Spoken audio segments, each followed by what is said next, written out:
将如更台上摆，长大才开白黄牌，前程拜三拜。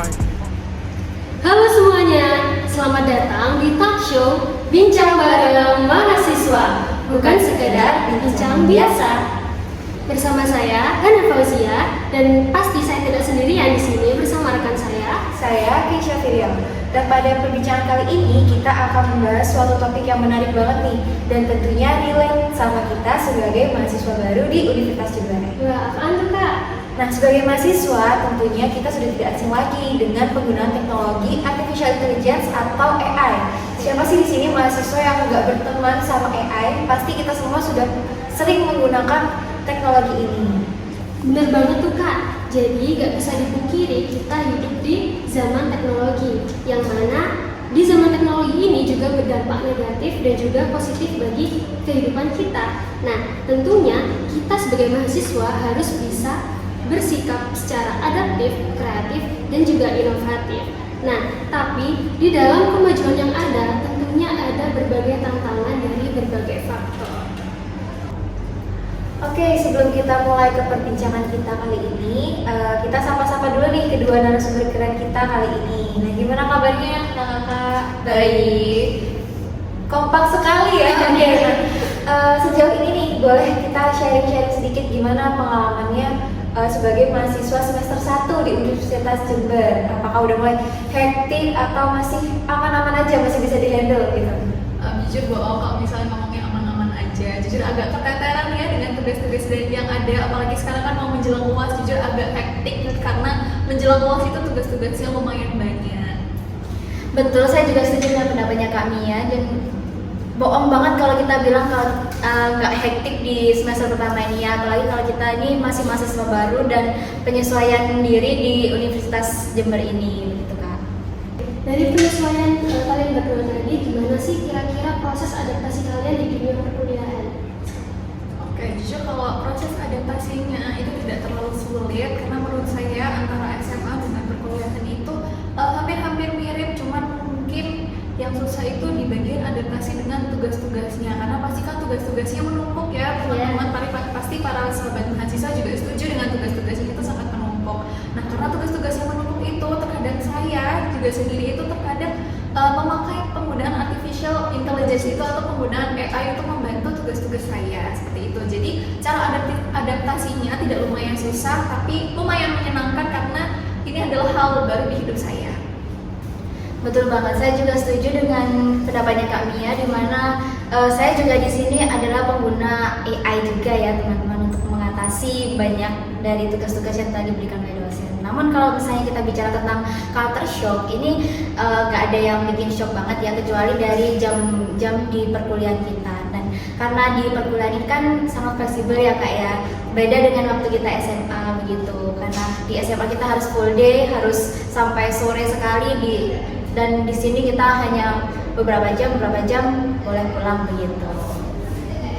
Nah, ngomong-ngomong soal AI ini Kak, menurut tanggapan Kaknya gimana sih tentang hal tersebut? Oke, kalau menurut tanggapan saya mengenai penggunaan AI itu sangat-sangat membantu sekali dalam perkuliahan, apalagi dalam menghadapi tugas-tugas yang sangat susah. Karena kan biasanya dosen itu memberi tugas, kita itu tidak mengerti tugas itu apa sih yang harus dikerjakan dari tugas tersebut. Nah, biasanya juga ketika dosen menjelaskan materi di kelas itu kita tidak mengerti materi tersebut ini tuh lagi ngejelasin apa sih. Nah, itu bisa kita meminta bantuan kepada AI tersebut. Jadi AI di sini itu adalah sebagai teman belajar kita, bukan sebagai alat untuk kita mengerjakan tugas secara penuh kepada AI, alias mungkin ketika kita mengerjakan tugas itu kita langsung menyuruh AI untuk mengerjakan tugasnya. Tidak seperti itu, melainkan kita memakai AI untuk teman belajar kita atau menanya kepada AI tentang materi yang tidak kita mengerti. Seperti itu sih Kak. Oke.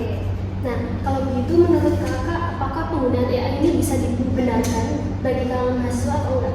Menurut saya penggunaan AI di kalangan mahasiswa itu sangat-sangat bisa dibenarkan asal masih dalam batas wajar. Nah, biasanya para mahasiswa ini tuh suka salah kaprah dengan penggunaan AI ini, karena banyak mahasiswa itu menganggap bahwa AI ini bukan sebagai alat bantu, tetapi mereka bergantung pada AI untuk mengerjakan tugas-tugas mereka. Mungkin nih contohnya ketika dikasih tugas makalah, mereka langsung menyuruh AI, tolong dong buatin tugas makalah dari judul ini, nanti gimana? Nah, di situ mereka kan langsung mengcopy paste hasil dari AI tersebut tanpa meng-cross check apakah itu benar atau tidak. Jadi di situ tidak ada terjadinya proses belajar begitu. Jadi ilmu yang mereka dapatkan itu tidak didapatkan karena mereka mengerjakannya langsung dari AI seperti itu. Jadi tergantung pada mahasiswa itu sendiri apakah mereka punya batasan dalam penggunaan AI. Oke, jadi betul banget apa yang sudah disampaikan oleh Kak Mia. Nah, selanjutnya kita akan bergantian bertanya kepada Kak Cantika nih. Nah, menurut Kak Cantika, sejauh mana sih pengaruh digitalisasi ini dalam mempengaruhi bagaimana mahasiswa ini menjaga originalitas karya-karya mereka, terutama lagi dengan penggunaan artificial intelligence atau AI? Menurut saya ya Kak, digitalisasi ini beneran sangat membantu mahasiswa seperti kita ini, apalagi mahasiswa baru itu untuk belajar lebih cepat dan lebih efisien seperti yang sudah disinggung sama Kak Mia tadi ya. Namun, dari kemudahan teknologi ini juga membuat kita rentan sama yang namanya bergantung sama teknologi. Nah, sehingga kemandirian dan originalitas dari mahasiswa tersebut itu tidak digunakan dengan baik. Nah, tapi sebenarnya digitalisasi ini tidak otomatis bikin mahasiswa itu karya-karyanya tidak orisinil gitu Kak. Tapi semua itu kembali pada cara mahasiswa tersebut mengatasi cara dia menggunakan AI tersebut. Nah, jika AI dipakai dengan baik, maka hasil yang digunakan juga, hasil output yang digunakan juga dengan baik, dengan orisinil juga. Nah, itu AI bisa dipakai dengan cara brainstorming ya teman-teman, itu hanya untuk gagasan awal dari kita mengerjakan tugas tersebut, dan sehingga nanti kedepannya tugas tersebut bisa tertata dengan lebih jelas lagi begitu. Oke, betul banget Kak. Jadi saya juga setuju sama apa yang disampaikan oleh mulai tadi dari Kak Mia dan Kak Cantika, yaitu bagaimana penggunaan AI ini memang membantu kehidupan kita sehari-hari, tapi kita harus menjadikan AI ini sebagai wadah kita untuk berkembang, Sebagai teman. Betul banget. Nah, kalau menurut Kak Cantika nih, gimana cara kita sebagai mahasiswa ini untuk mempertahankan integritas akademik di tengah penggunaan AI? Untuk integritas akademik ya Kak, menurut saya itu integritas akademik ini dapat kita pertahankan dengan menempatkan proses belajar dari mahasiswa tersebut sebagai prioritas utama. Nah, mahasiswa itu perlu yang namanya menyadari bahwa hasil yang baik itu tidak dapat dari usaha yang instan. Iya, proses yang instan. Nah, penggunaan teknologi seperti AI ini sebaiknya hanya sebagai pendukung seperti yang kakak tadi bilang, bukan sebagai pengganti pemikiran dan landasan berpikir kita. Selain itu, untuk integritas akademik penting untuk kita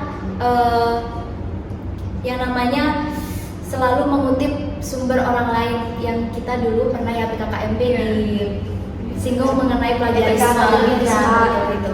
Nah, dan juga tidak menyalin karya orang lain secara mentah-mentah dan juga tidak mengolah informasi dengan hasil dari kopas-kopas internet atau AI. Harus kita telaah terlebih dahulu. Betul. Kita harus menggunakan semua sumber yang ada itu sebagai pengembang dari pemikiran kita, dari AI, dari jurnal, artikel, jadi semuanya.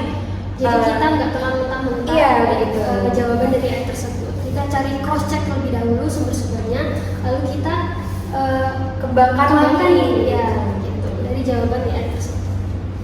Oke Kak, untuk yang terakhir nih Kak, kita akan bertanya ke kedua narasumber kita. Boleh memberikan sedikit tips and trik untuk teman-teman mahasiswa baru yang ada di rumah yang menonton video kita, atau untuk sesama kita mungkin Kak, tentang bagaimana yang seharusnya kita lakukan sebagai mahasiswa untuk bisa menggunakan AI dengan bijak dan dengan adaptif. Jadi menggunakan AI ini sebagai wadah kita untuk berkembang, tapi tidak disetir oleh AI. Boleh memberikan tips and triknya Kak? Oke, kalau dari saya untuk tips sobat mahasiswa untuk penggunaan AI itu adalah kita harus tahu tujuan kita menggunakan AI itu apa, dan juga kita harus membatasi penggunaan AI dalam perkuliahan ini. Karena kalau misalnya kita menggunakan AI atau menyerahkan tugas kita kepada AI, itu pasti akan ketahuan oleh dosen, dan kalau ketahuan itu resikonya pasti nilai kita khawatirnya akan jelek. Dan juga tips lainnya itu selain set boundaries tadi, kita harus tahu tujuan kita menggunakan AI itu apa, entah itu untuk mencari ide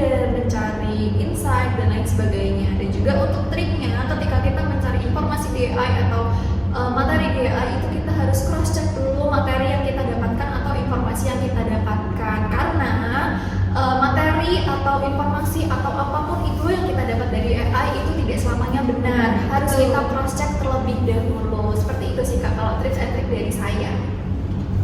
Baik, itu jawaban dari saya juga sudah 12 sama Kak Mia nih. Nah, tapi kalau saya boleh tambahin ya, di saya pribadi, saya akan tetapkan prioritas utama saya itu adalah pada proses belajar atau hanya pada hasil dari pembelajaran saya. Nah, kalau misalnya mahasiswa tersebut hanya fokus pada proses belajar, mereka akan menghargai setiap proses yang mereka lalui untuk belajar. Tapi kalau hanya fokus pada hasilnya saja, maka mereka tidak peduli mau pakai proses yang seperti mau pakai proses yang negatif atau pakai proses yang positif. Yang penting hasilnya selesai gitu. Nah, itu Kak.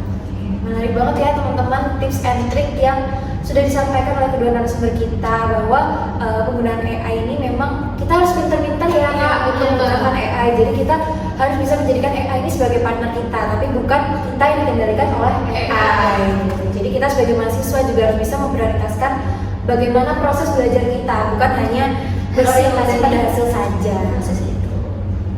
Oke, betul banget. Sebagai mahasiswa kita itu kan sebagai pilar intelektual dan juga calon penerus bangsa. Jadi kalau misalkan kita mengikuti arus perkembangan AI saja dan menerima secara mentah-mentah dari sumber AI tersebut, maka kita yang akan disetir oleh AI tersebut. Itu teman-teman. Tapi kali ini kita menarik banget ya Kak. Terima kasih banyak untuk kedua narasumber kita yang sudah menyempatkan waktunya dan mau berbagi pengalaman, cerita, dan bagaimana pemikiran mereka terhadap penggunaan AI. Oke, sekian. Terima kasih dari saya Keisha dan rekan saya Hana Fauzia. Sampai jumpa di Bincang Bareng Mahasiswa selanjutnya. Bye-bye.